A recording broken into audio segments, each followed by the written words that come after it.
Bismillahirrahmanirrahim. Assalamualaikum warahmatullahi wabarakatuh. Hai teman pemilih, jumpa lagi dalam podcast KPU Kota Serang dalam acara Ngopi Kamisan.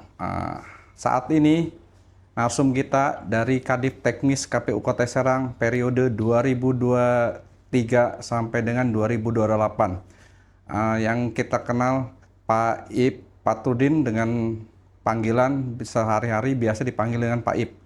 Saya persilahkan Pak Ip untuk memperkenalkan diri. Terima kasih. Baik, Pak Tommy, terima kasih.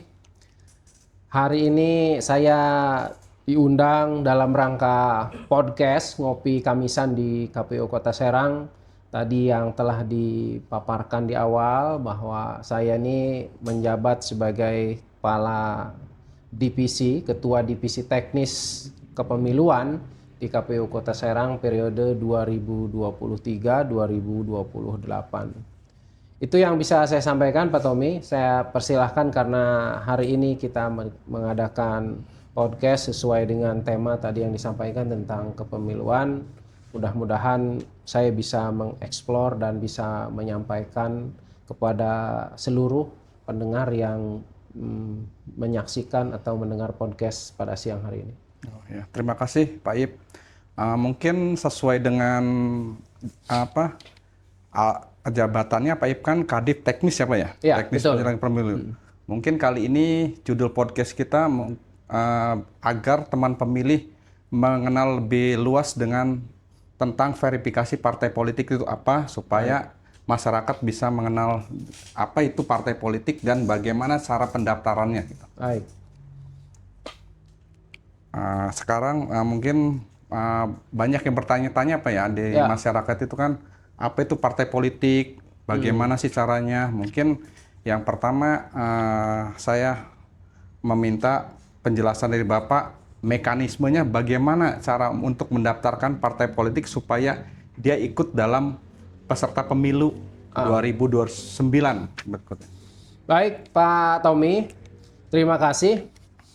Teman pemilih, mekanisme pendaftaran partai politik untuk pemilu tahun 2029, saya jelaskan bahwa pelaksanaan pemilu itu tiap 5 tahunan. Jadi setelah kemarin pemilu 2024, kita akan melaksanakan pemilu kembali di tahun 2029. Pertama, yang harus dilakukan oleh partai politik itu melakukan pendaftaran.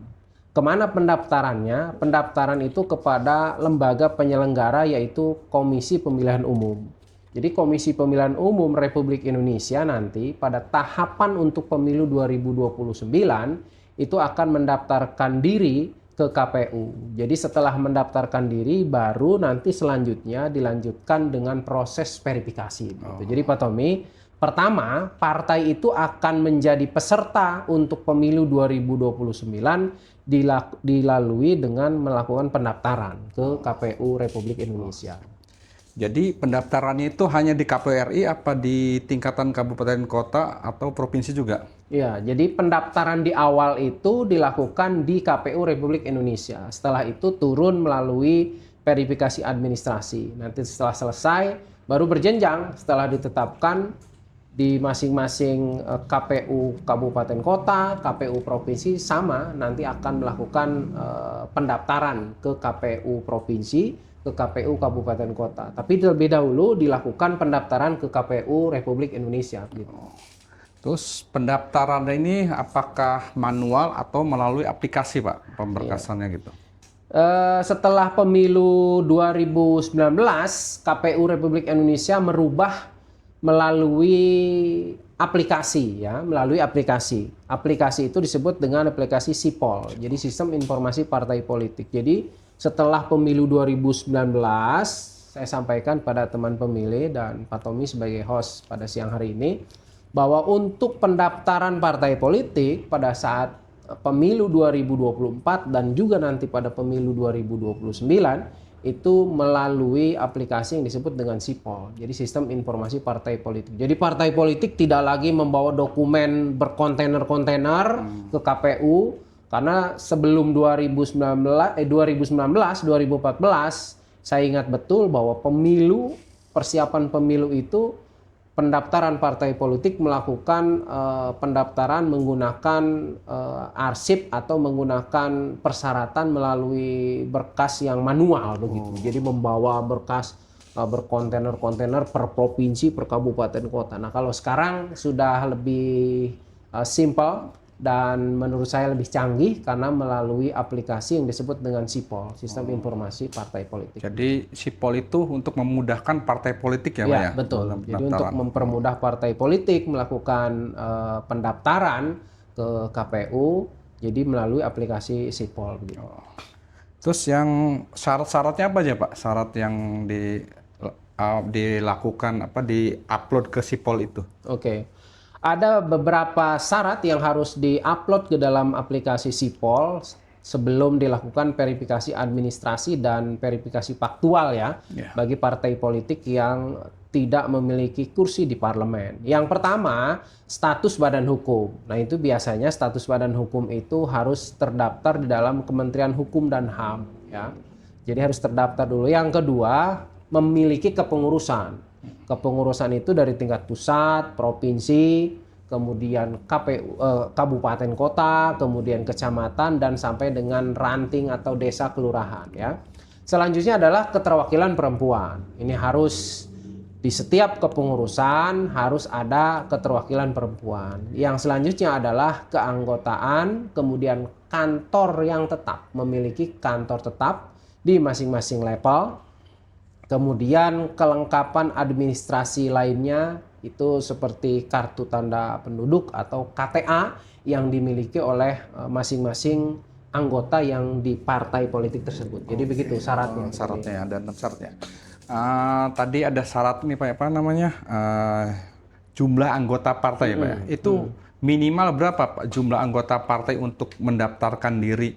Ya, sesuai dengan undang-undang bahwa jumlah keanggotaan di partai itu adalah di tingkat provinsi 100% kepengurusan, kemudian tingkat KPU kabupaten kota 70% sebaran kepengurusan, dan tingkat kecamatan 50% sebaran. Dan jumlahnya itu di tingkat penduduk ya, jumlah penduduk syarat minimalnya adalah 1/1000 dari jumlah penduduk. Saya contohkan jumlah penduduk di Kota Serang ya Pak Tommy.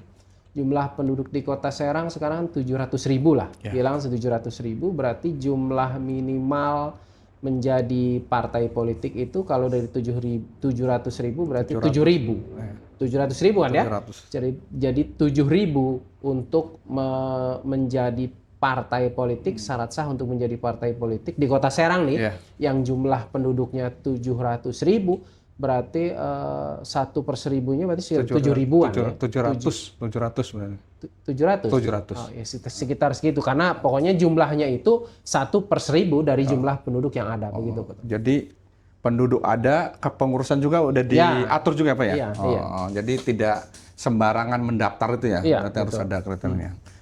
Setelah memenuhi kriteria tersebut Pak pendaftaran, apakah semua partai itu lolos dalam verifikasi atau gimana? Atau mekanisme apa saja yang berikutnya dilaluinya Pak? Oh iya, mekanismenya Pak Tommy, yang pertama harus dilakukan 2 cara. Yang pertama verifikasi administrasi, yang kedua adalah verifikasi faktual ya, verifikasi faktual. Yang pertama, kalau verifikasi administrasi itu seluruh partai yang sudah terdaftar di KPU Republik Indonesia, yang sudah tadi tentu kalau syarat lulus ke KPU RI telah melalui tahapan syarat-syarat tadi, sudah memiliki badan hukum, kepengurusan, memiliki kantor di berbagai tahapan begitu ya, memiliki keterwakilan perempuan. Nah, setelah lulus di KPU RI, kemudian nanti akan diverifikasi oleh KPU kabupaten kota melalui KPU provinsi. Nah, yang pertama dilakukan adalah verifikasi administrasi. Nah, ini yang sering dilakukan sebelum ke tahapan verifikasi faktual. Nah, kalau sudah lulus di verifikasi administrasi, nah baru dilakukan verifikasi faktual bagi partai politik yang belum memiliki kursi di parlemen gitu. Untuk pemilu 2024 kemarin. Oh, jadi ada perbedaan ya, Ya. yang memiliki kursi Ya. di parlemen dan yang tidak memiliki kursi. Ya, Oh, jadi dibedakan. Ya. Tidak semuanya Tidak sama semuanya ya. dilakukan verifikasi faktual atau sama dilakukan. Tapi kalau yang sama itu untuk Administrasi. verifikasi administrasi itu semua partai. Harus sama ya, berarti Iya. karena di administrasinya berarti Iya, berkasnya iya. benar apa tidaknya. Oke. Iya, betul gitu. Setelah administrasi oke kan Pak ya, berarti lanjut ke faktual. Verifikasi faktual. Faktual itu kayak gimana Pak cara ini? Ya, verifikasi faktual itu dokumen yang dilakukan verifikasi oleh KPU Kabupaten Kota se-Indonesia itu hasil dari verifikasi administrasi. Hasil administrasi ketika sudah dicocokkan, contoh partai A ketika dicek 1 sampai 100 keanggotaannya tidak double dengan partai B begitu. Nanti kita kirim dari KPU Kabupaten Kota melalui aplikasi Sipol itu kembali dikirim ke KPU Republik Indonesia untuk dicocokkan di Sipol. Nanti samplingnya turun dari KPU Republik Indonesia, kemudian turun ke KPU Kabupaten Kota lagi. Berapa persen yang harus dilakukan verifikasi faktual oleh KPU Kabupaten Kota. Dan bedanya untuk verifikasi faktual Pak Tommy, sesuai dengan pemilu 2024 kemarin, tidak sampling. Ya mohon maaf, tadi saya sampaikan, bukan sampling. Tapi faktual ketika diturunkan dari KPU RI untuk melakukan verifikasi faktual jumlahnya 300 orang, maka 300 kita lakukan. Sampel semua berarti ya? Jadi sampling, bukan sampling, tapi semua harus difaktual. Difaktual. Harus dicocokkan sesuai nggak dengan KTP, dengan alamat yang ditujukan begitu. KTA-nya ya berarti ya? Harus ada KTA dan harus betul ada orangnya. Ketika pun tidak ada orangnya harus dilakukan melalui video call, dipastikan ya. Dipastikan. Nah itu dihadiri oleh rekan penyelenggara yang lain yaitu Bawaslu, didampingi oleh Bawaslu dan tidak boleh didampingi oleh partai politik, tidak boleh didampingi oleh partai politik. Kita melakukan verifikasi faktual. Jadi kita langsung datang ke masyarakat, yang menemani kita itu hanya teman-teman dari Bawaslu. Jadi verifikasi faktual yang perlu saya tekankan kepada teman pemilih beda dengan pemilu 2019. 2024 verifikasi faktualnya itu kita lakukan secara menyeluruh. Ketika turun jumlah untuk partai A di faktual jumlah contohnya 300, maka 300 orang kita harus lakukan verifikasi faktual. Jadi begitu harus Pak. disampel semua ya, berarti harus turun. Ya. Terus berarti yang menemani itu hanya Bawaslu ya Pak? Ya, hanya Bawaslu. Bawaslu kepanjangan tangannya berarti ada ada bisa ya? Panwascam, atau kalau sudah terbentuk di kelurahan apa namanya itu pengawas PKD. kelurahan ya, PKD ya. pengawas kelurahan. Terus kalau misalkan nih Pak, kita KPU dan Bawaslu memverpak di si A di rumahnya, tidak ketemu, apakah itu esoknya kita temuin lagi, kita kunjungin lagi atau gimana itu Pak? Iya. Takut masyarakat ini kan? Iya, ada ketentuan ya, ada ketentuan. Kalau misalnya diketemukan tidak ada kejelasan, maka bisa didatangi lagi besoknya gitu. Dengan ketentuan kita harus menghubungi partai politik. Kalau dipastikan dia sedang di luar dan kemudian kita kontak dia masih ada, itu bisa dilakukan dengan menggunakan handphone dengan video call begitu. Dipastikan ya, dipastikan. Dengan syarat ada keluarga yang ada di rumah, bisa istri atau suami atau anak yang sudah berumur. Anak yang sudah berumur itu tidak boleh anak kecil yang di bawah 17 belum memiliki KTP begitu ya. Nah itu bisa dipastikan. Atau boleh nggak menggunakan verifikasi faktual ketika disaksikan oleh tetangganya yang tidak ada kaitan dengan keluarga, itu tidak boleh ya. Kalaupun dia saksi tahu bisul. Misalnya ketika kita verifikasi faktual ke rumah A, ternyata rumah A-nya ini lagi keluar. Boleh tidak di ACC oleh tetangganya yang bukan keluarganya, itu tidak boleh. Jadi verifikasi faktual itu harus betul-betul disaksikan dan diiyahkan ini betul atau bukan anggota partai politik oleh keluarga itu tersebut, dengan jaminan harus sudah memiliki kartu tanda penduduk atau 17 tahun. Karena banyak di kita Pak Tommy, saya pengalaman 2024 kemarin disaksikan anaknya yang belum di bawah umur gitu ya, belum cukup umur. Nah, itu tidak boleh sebetulnya. Tidak boleh dan tidak disahkan ketika untuk melakukan verifikasi faktual. Nah, tadi contoh, kalau misalnya ada kesepakatan ketika dikontak tidak nyambung, handphone tidak ada, nah kita datangin lagi besoknya. Dan kemudian sampai dengan batas 3 hari, kalau tidak ada kita hubungi partai politik.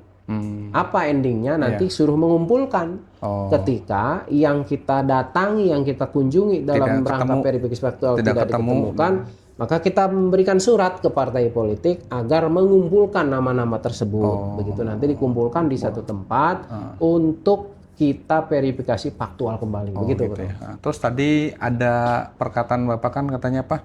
Video call, Pak ya?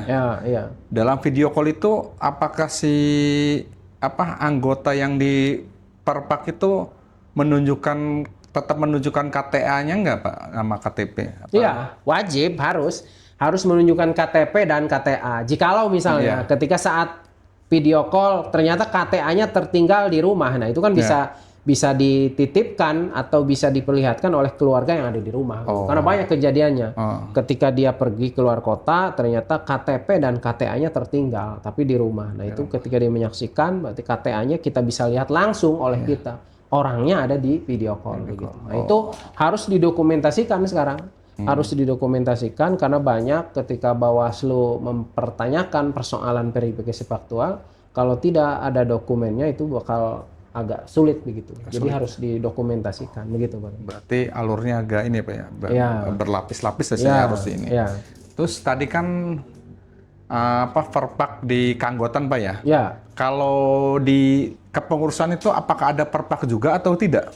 Ya, kita ada verifikasi kepengurusan partai politik. Yang kita cek itu pertama adalah kantornya itu kadang benar apa enggak, ya. Jadi setelah verifikasi faktual itu belum beres ujian untuk partai politik masuk ke dalam peserta pemilu. Jadi setelah beres verifikasi faktual, kita melakukan cek verifikasi faktual keanggotaan langsung datang ke partai politik. Kita cek partai politiknya. Pertama, memiliki struktur kepengurusan di kantornya ada nggak? Yang kedua, memiliki pelang nama partai politik sampai lambang partai politik itu harus dicek. Karena banyak, Pak Tommy, 2024 kemarin ini juga informasi buat teman pemilih bahwa banyak partai politik yang mohon maaf ya dalam tanda kutip partai politik baru itu biasanya sewa. Dan sewanya itu ketika verifikasi faktual sampai dengan verifikasi ke kantornya itu agak waktunya kurang lama mungkin ya. Jadi ketika verifikasi faktual kantornya di lokasi A, ketika kita mau berkunjung lagi ke partai politik untuk verifikasi partai politiknya itu sudah pindah. Nah itu jadi persoalan gitu ya. Jadi kami juga memohon mudah-mudahan ini bisa didengar oleh para pengurus di partai politik. Jadi ketika nanti dalam rangka verifikasi partai politik, kalaupun gedungnya itu nyewa, mohon diperlihatkan dipikirkan soal masa pinjamnya agar proses verifikasi faktual, Pak Tommy, dari verifikasi administrasi sampai dengan verifikasi faktual untuk partai politik itu bisa beres begitu. Karena banyak kemarin di 2024 kenyataannya demikian. Ketika kita cek itu sudah beda kantornya, jadi agak kesulitan. Ini imbasnya ke partai politik itu sendiri. Bawaslu yang akan mencatat bahwa ini sebetulnya partai ini punya kantor apa enggak. Sementara itu syarat wajib dalam rangka proses untuk pemenuhan menyempurnakan si partai politik itu menjadi utuh, menjadi peserta pemilu begitu. Berarti ada partai yang begitu ya Pak ya, yang misalkan sewanya ada salah satunya terjadi juga di kantor. Terjadi ada di Kota Serang ada kemarin 2024. Jadi akhirnya kita verifikasi faktual untuk kepengurusannya itu di rumah ketua partai. Sementara ya itu rumah, bukan partai politik dengan alasan ya sewanya sudah habis. Tapi untungnya ya Bawaslu bisa menerima itu dengan catatan si rumah ketua partai itu harus posisinya disewa. Disewa. Kalaupun ya mohon maaf ya satu ruangan garasi dijadikan kantor begitu. Yang jelas syarat yang lainnya tercapai. Ada pelangnya, ada lambang ya. Kemudian ada struktur, ada meja buat rapat kayak begitulah. Selayaknya partai, selayaknya kantor gitu partai, ya. Harus ada.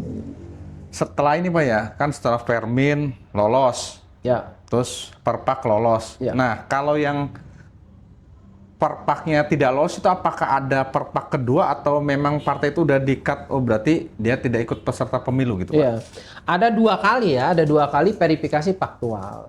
Contoh misalnya syarat kelulusan menjadi partai politik di tingkat KPU kabupaten kota misalnya harus memiliki keanggotaan 1.000 misalnya, ya 1.000. Nah, ketika verifikasi faktual pertama belum cukup. Ternyata jumlah anggotanya cuma 700. Jadi 700. Jadi itu harus diperpak lagi.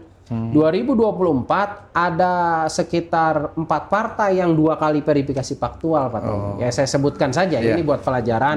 Ada Partai Hanura, ada Partai PBB, ada Partai Umat kalau tidak salah, dan Partai Garuda kalau tidak salah. Ya, ada Partai Garuda. Itu 2 kali verifikasi faktual.